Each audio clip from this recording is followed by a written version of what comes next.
What do you think are the things that bring up that contention with a lot of people in their current lens of like, well, I need to do fitness today so that I can't miss fitness today because this will happen, or I will lose this, or I'll lose that. The two things that come to mind are the obvious. We've talked a lot about performance, but also vanity as well, right? So performance and vanity. But I think a lot of that is connected to what happens when you're extremely consistent. For the person that's never been extremely consistent in fitness, their performance is also going to improve with said consistency. So I think that it's natural for that individual to think in their brains, I need to continue to be consistent, but I need to add more work. I need to do more things. I need to make it harder and harder and harder because I was told that it needs to be linear over time for me to continue to improve.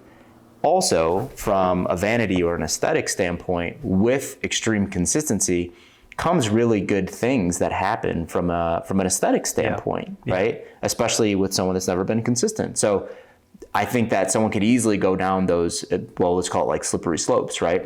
Slippery slope of performance, slippery slope of vanity and aesthetics, where it's like, I look good, but I want to look great.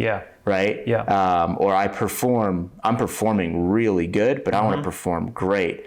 So I think that slippery slope might happen there because of those lenses that most people have. Just wanted to get your thoughts. And definitely. The things I think about when you mention that is that there always comes with, whenever I would get into those situations with people, I would always educate them, even if they're not in that scenario, of what growing, peaking, and resisting entropy is.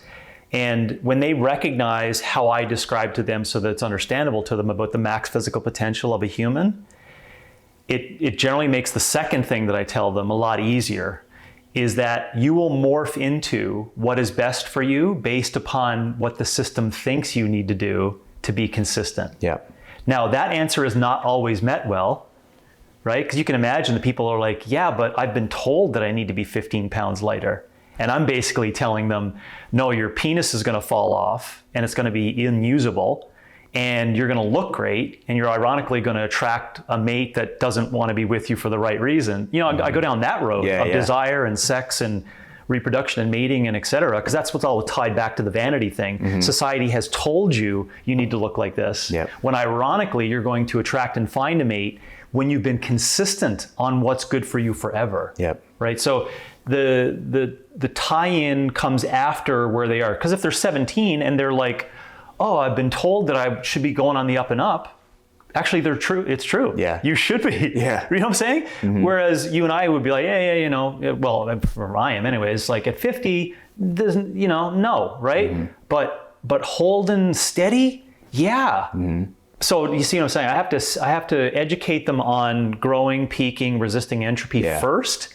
And then say, if you stay consistent, things will just work itself out. Little things like this. And I try to give a story. So they're like, oh, give me an idea what it's going to be like. Well, in 6 months, you're going to make a decision of a choice of something that's not best for you, not best for your sleep or whatever. You're going to have lots of alcohol and bad food, right? And then the next day, you're not going to be able to do what you had just done 2 days earlier.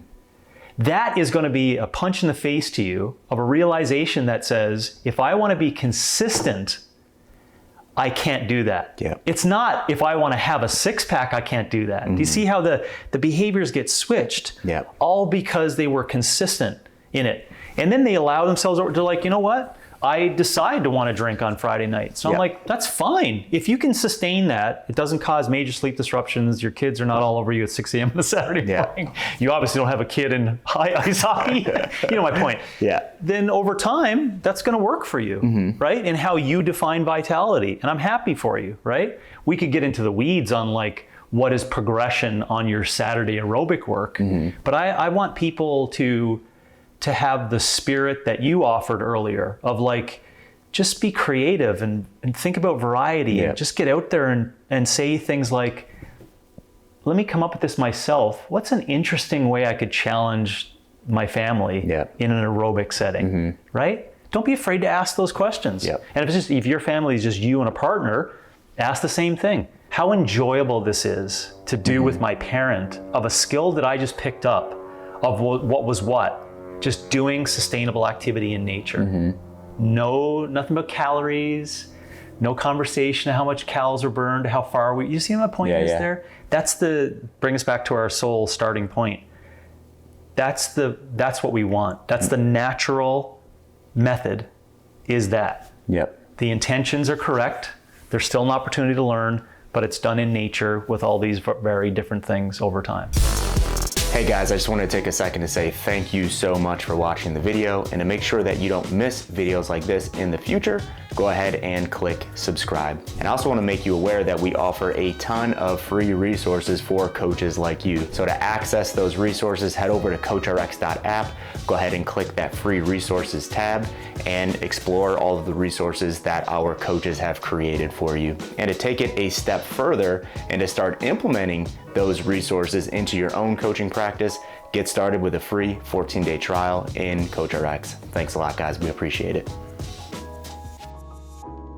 So with consistency, we're handling the performance lens, right? It's just like, hey, you're going to be exactly where you need to be if you're just consistent. Performance for life. Yes. Yes, for vitality. Performance for life. You got it. But I think that there's also something to be said with the I don't want to call it aesthetic. Aesthetic's the wrong word, but well, it's the language that people will know, right? Yeah. Let's use that then. The aesthetic piece as well, right? Because body composition. Yeah. Right. Yeah. Weight management, whatever you want to call it. But when we're doing things that are right for our bodies, and we find ourselves with high amounts of fitness and high amounts of health, attractiveness also increases in those scenarios. Like going back to natural law. I would agree from the outside, not self. No, from the outside. Yes. And that's why I use the term aesthetics, right? I agree. Yeah. Desire, Yeah, we look at, like, there's natural law. We're attracted to people that are healthy and vital, because with health and with vitality come a lot of other things that lead to attraction. Yeah. Right? Yeah, joy. Yeah. Let's call it like kindness, patience, peacefulness, all of those things. I think those come with someone that's like, someone that's just like their fitness levels are solid, they're cognitively there, they're a healthy individual, right? But then you get someone that is, to your point, that has like I'll go further than the 6-pack, the 8-pack, with almost a 10 with those bottom obliques. They might not have any of those pieces, right? Those like vitality, attractiveness of pieces, right? Most don't. Where they're tired, they don't want to do anything, they're impatient, they're not happy. They're a narcissist. Yeah, all of those things, right? So I do think that there is I don't want to call it like a point of like perfection, right? Because there's no one will ever get there, but there's like this conjoining point where people can be as attractive to the other sex as they want to be, because they're looking for a mate or whatever the case is, and their performance is at a place where they're happy with, because they're just being extremely consistent in the things that they need to be extremely consistent in. Are they going to be attractive to everyone? No. Yeah, no. Right? No. Are they going to be the highest performers? Yeah. No. Yeah. So but I think they're going to kind of fall into where they should be if they're doing the things that they should be doing. Yes. They'll be their most attractive in a natural sense with the vitality model. Yeah. Some people are really highly tuned towards it, meaning highly tuned towards a sexual partner and consensual sex with a sexual partner, and some are middle ground, some are not whatsoever. So there is a spectrum of that, and i.e. the meaningness of attractiveness, and et cetera. So I don't want to say that for everyone, if they just follow the vitality model, attractiveness, even if it doesn't matter to them, will mean anything. But I don't want them to deter them from going on the vitality model. Yeah, You know what I'm saying, right? Because a lot of people, for all good reason, just don't give a shit, right? They don't care. But they need to care less about the attractiveness, and we're only discussing because we were talking about it. They need to care more about their consistency and sustainability. Yep. Now we're into an arena where we both agree. The byproduct of that, should you wish to be attractive, I think you're at your most attractive naturally when you follow the vitality model. Yeah. And I have lots of empirical data to support that, based upon reproductive success, healthy pregnancy, disease rate in relation to those who don't follow that, and just looking at both groups and showing the disease rate being significantly less, and just so much. Yeah. So to kind of put a bow on like the whole functional aerobic conversation, I would also add inside of that, we should be able to do the things that we should be able to do, even if we don't want to do them, right? And I'll bring that back to like what you just said on the hormonal piece, right? Ability to reproduce, all of those things, right? It's like that has to fall into this like functional model, right? Of a human, where it's like you have a 32-year-old female and she's like, well, I don't care if I'm able to have kids. I don't want to have kids. It's like, that's not the important. The important thing is that, so you choose, if you choose to have kids, you can. Right. That's really important. So the ability for our body to function across the board, right? It's like we're not losing function or the ability to do anything.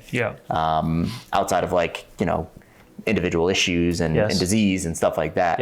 I think that's also important to put in this conversation of functionality. It's for sure. Our bodies should be able to do the things that they're meant to do. Yeah, for sure. You split it up into male and female individual things that have to occur to get to that. When we're talking about a unison, because we indirectly assume that in order for that female to get pregnant, there's a male, right?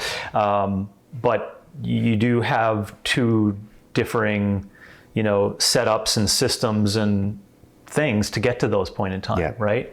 And the reason why that is an important conversation beyond just attractiveness and reproduction is not solely just for the female, as was mentioned or may seem based upon our conversation, is that there is a concern today, like a modern concern based upon the ability, whether they want to or not. I like the way you said that. Whether you want to or not, doesn't matter. If you want to have kids or not, it doesn't matter.